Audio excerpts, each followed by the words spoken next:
రాజ్యాంగ రక్షణ దళం ముఖ్య ఉద్దేశం రెంజిళ్ళ రాజేష్ అన్నకు ఏమో చేయాలన్నది మన జాతికి.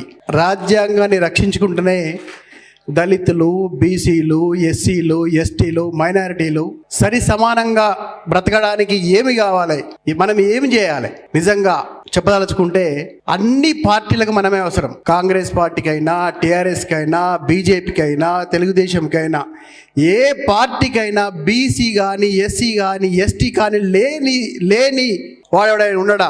ఎవరికి ఏది ఏ ఎమ్మెల్యేకి వచ్చినా కానీ ఎవరో ఒకరు బీసీ కానీ, ఎస్టీ కానీ, మాది కూడా రోడ్డు మీదకి పోయి ధర్నా చేయాలి. మన వాడి కోసం మనం ఏమైనా చేస్తున్నాం? అసలు మన కోసం మనం ఏమైనా చేసుకుంటున్నామా? అది అవసరం లేదు మనకు. ఏ పార్టీ వాడైనా మీటింగ్ పెడుతున్నాడంటే దళిత వాడకట్టులు కానీ, బీసీ వాడలల్లో కానీ ఓ బస్సు పెట్టాలి, ఓ లారీ పెట్టాలి, ఎక్కియాలి, మీటింగ్ వెళ్ళాలి. అసలు మనము తింటున్నామా, పంటున్నామా, తెల్లారిందా? మనం ఏం చేస్తున్నాం? అసలు మనం ఎలా విడగొడుతున్నాం? మనం ఎలా విడిపోతున్నాం? మనల్ని ఎలా విడగొడుతున్నారు? అసలు అది మనం చదువుకున్నామా, చదువుకోలేదా?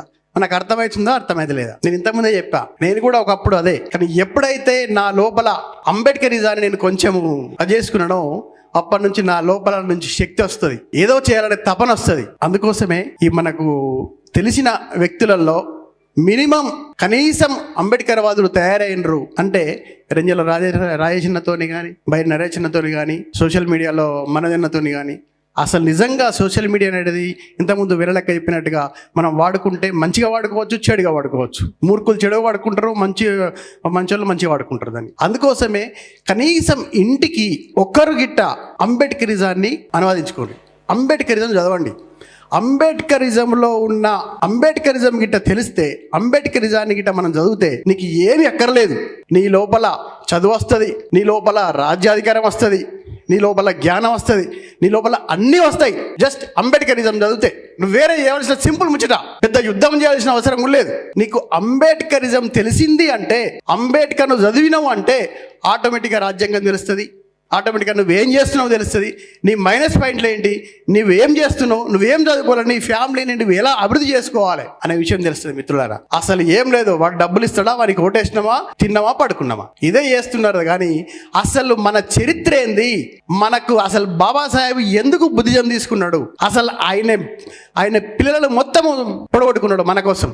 మనం ఇలా ఈ ప్యాంటు, ఈ షర్టు, ఈ కారు, ఈ బంగ్లాలు ఇవన్నీ వచ్చినాయంటే ఎవరి ద్వారా వచ్చినాయి మనకు?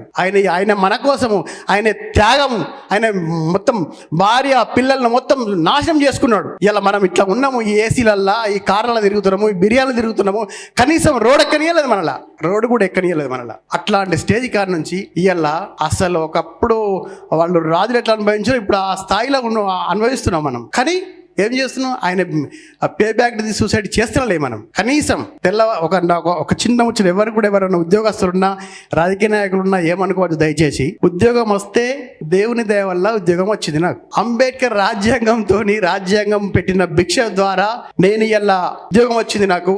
ఇలా నేను గెజెట్ ఆఫీసర్ అయినా, నేను ఇలా కార్లో తిరుగుతున్నా, నేను ఇలా ఎంపీటీసీనైనా, సర్పంచ్నైనా, ఎమ్మెల్యేనైనా అనే ఉద్దేశం వస్తలేదు ఎవరికి. రిజర్వేషన్ల చాలా బ్రహ్మాండంగా అనుభవిస్తున్నారు. కానీ ఎవరు కూడా అసలు నాకు నాన్న కొడుక, నాకు బాబాసాహెబ్ పెట్టబట్టి నేను ఇలా ఎంపీటీసీ అయినా, ఇలా జేపీటీసీ అయినా అనేది లేదు అసలు. నేను ఇలా ఓ గెజెట్ ఆఫీసర్ అయినా, ఓ ఎంఆర్ఓ అయినా, ఓ ఎస్ఐనైనా, ఓ సిఐనైనా, ఓ ఐపీఎస్ అయినా, ఐఏఎస్ అయినా చెప్పట్లేదు అసలు. అదే కనుక గిట్ట మనం అవలంబిస్తే, అదే కనుక గిట్ట మనం పిల్లల గిట్ట మనం చెప్పగలిగితే, నిజంగా నేను నా పిల్లలకి అదే చెప్పిన. ఒకప్పుడు మన తాత ముత్తాతల్లో ఇట్లా కాదు బిడ్డ, గోసి గొంగళితోని ఉండేవాళ్ళు.